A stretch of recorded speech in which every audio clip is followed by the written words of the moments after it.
কারণ বাজারে সিটি গ্রুপের ভ্রাম্যমাণ ট্রাক আসতেই পণ্য কিনতে ছুটে আসেন ভোক্তারা। বাজার মূল্যের চেয়ে কমে ডাল, তেল, দুধ, আটাসহ ১৯ ধরনের পণ্য কিনতে পেরে খুশি ক্রেতারা। তবে পণ্যের দাম আরও কমানো যায় কিনা সেই দাবি জানিয়েছেন তারা। সিটি গ্রুপটা যাতে সবসময় এটা যদি দিতে থাকে, এভাবে থাকে, তবে সাধারণ মানুষ এটার জন্য অনেক সন্তুষ্ট হবে। তো আলহামদুলিল্লাহ, যদি এইভাবে তারা পুরো রমজান মাস প্রত্যেকটা পয়েন্টে দেওয়া যায়, আপাতত আমাদের মতো নিরহ মানুষ খায়া বাঁচতে পারবো আর কি। মহল্লা তো দাম বেশি, 280 টাকা বেছে 2 লিটারেরটা।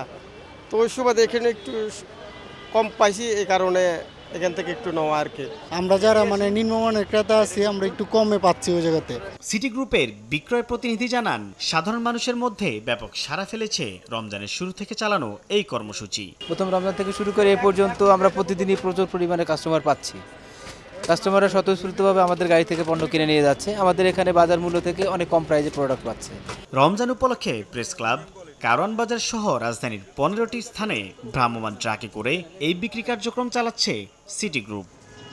সাইফুল ইসলাম, সময় সংবাদ, ঢাকা।